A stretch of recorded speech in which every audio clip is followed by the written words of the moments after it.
Connor closed his eyes, refusing to receive any more information from the outside world.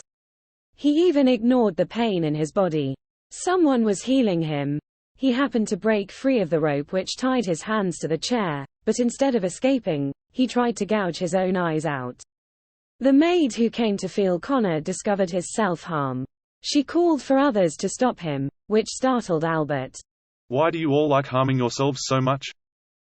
If he were free to move, he would rip his ears off and gouge his eyes off, so that he wouldn't have to face those horrific beings. Albert would never have understood this. After treating his wound, Connor was left alone again. He couldn't sense the passage of time or things that were happening around him. All he could feel was only endless dizziness and confusion. Albert might again burn those things that could make Connor crazier, but it meant nothing to Connor now, as infinity plus 1 is still infinity. Connor heard Albert's voice again and he realized the ceremony was about to begin. He opened his eyes and stared at the camera on the wall, hoping that people on the other side would save him. This was the third time performing the ceremony. And this time all he could do was to beg for mercy. Don't let me see them.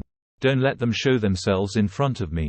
Just as he finished speaking, the sticker on his forehead gave him an electric shock. Seeing white light blinking in front of him, Connor felt like his head was going to explode. When a man had only two options, he would always choose the seemingly better one, even if it was also a bad choice. I'll read it. Please don't ag.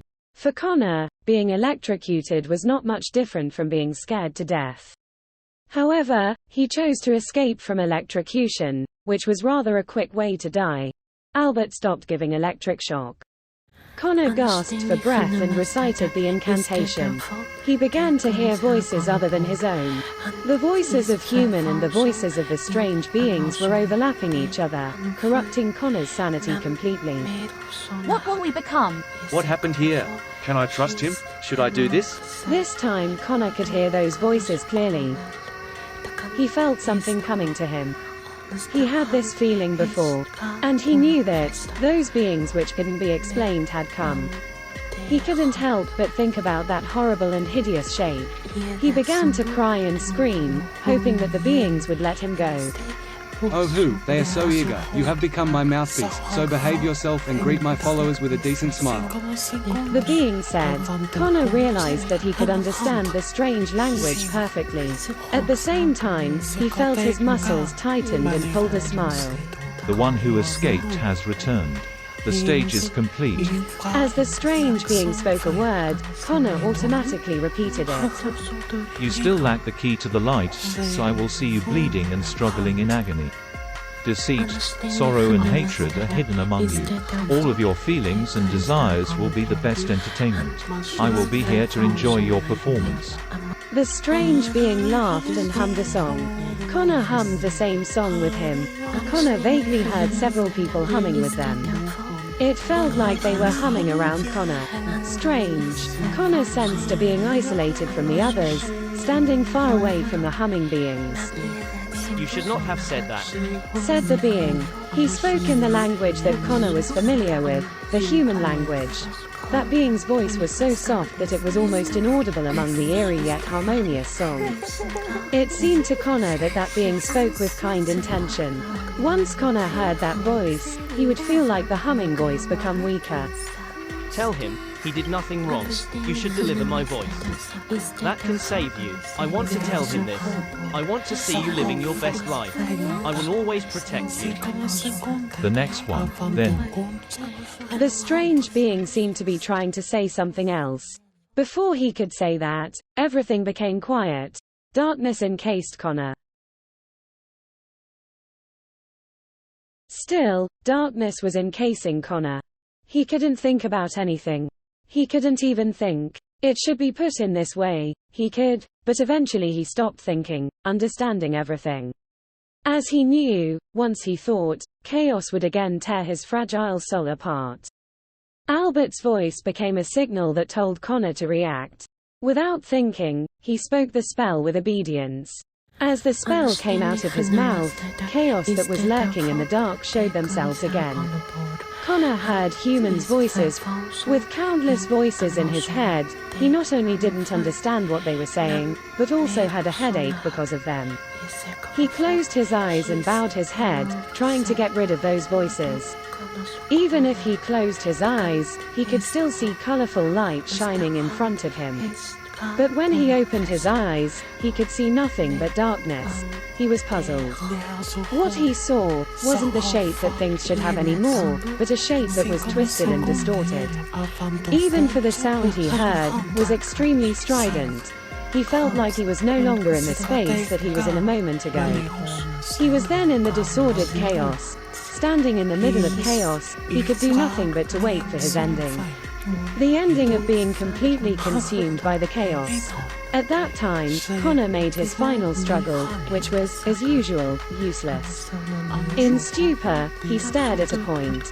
In that misshaped space, that sentence was so noticeable and clear, just like light shining in the dark, the only ordinary man among the lunatics. He read that sentence under his breath.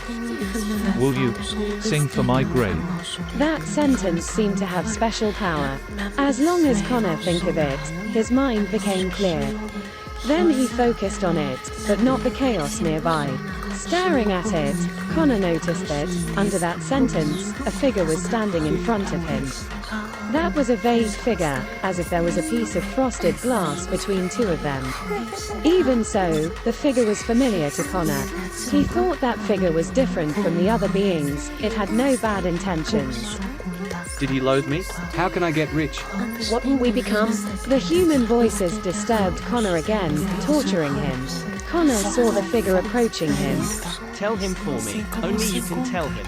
I don't loathe you. You tell him so then you will be saved. That gentle voice sounded like a voice of a young boy. At the same time, Connor heard those strange voices. Say it. Don't leave the house until noon next Monday. And then leave the house at 12 o'clock sharp. Answer them, they lack the way to success. Say it, my mouthpiece. Now you can deliver my voice. Connor's mouth began to open as it was about to deliver a revelation for the strange being. Connor knew he mustn't say what it just said. You must tell him. Tell him. Farone, I don't loathe you. You must say it. I appreciate that. I appreciate everything you have done for me. Ag. Connor's head ached. His eyes fell on that sentence again. Grave. He didn't want to lie in a grave, nor did he want anyone to sing for his grave. He wanted out. He wanted to see his family and friends again. He still had things he wanted to do. He wanted Jack to know the truth of this ceremony. He wanted Benjamin to pay back. He wanted Albert to pay. Before he could do anything of these, he must get out of there alive. In the chaos, it was only him who could save him. The desire to live encouraged him. He began to focus on what the figure had said, to control his mouth and to say what would get him out. As long as he held on to this thought, he gradually gained the power to control his body.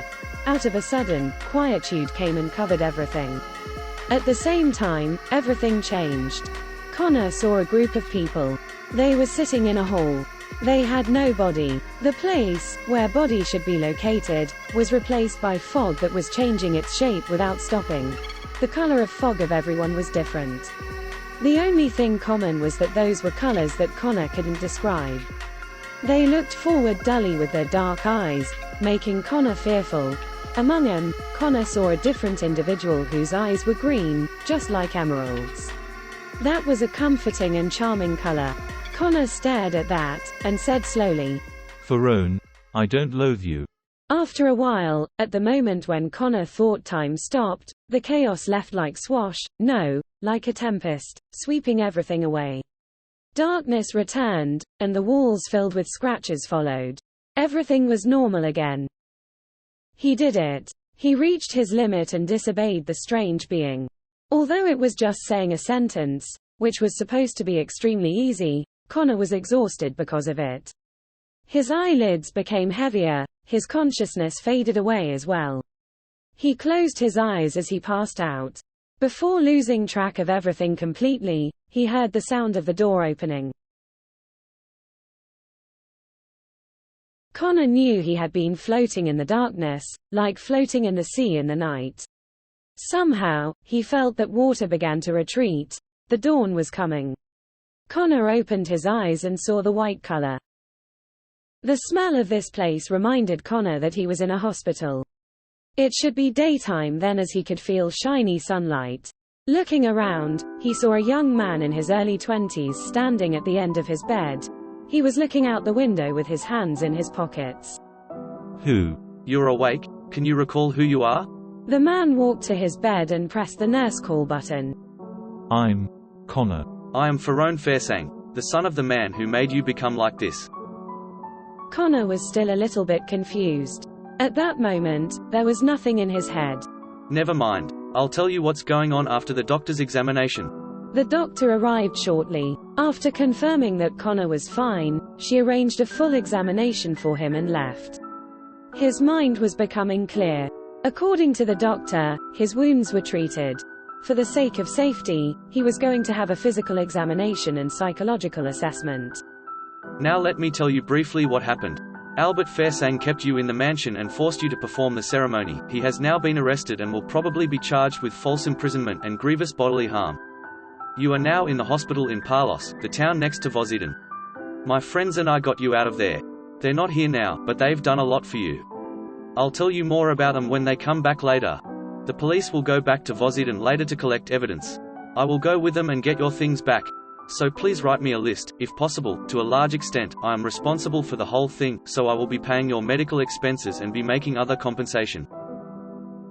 Thank you, Mr. Fairsang. It's nothing. Is there anything else you'd like to know? Or anything else you need? Connor shook his head. He needed a peaceful place to rest more than truth. Remaining silent, the young man, Ferone, looked out of the window as he had nothing to do.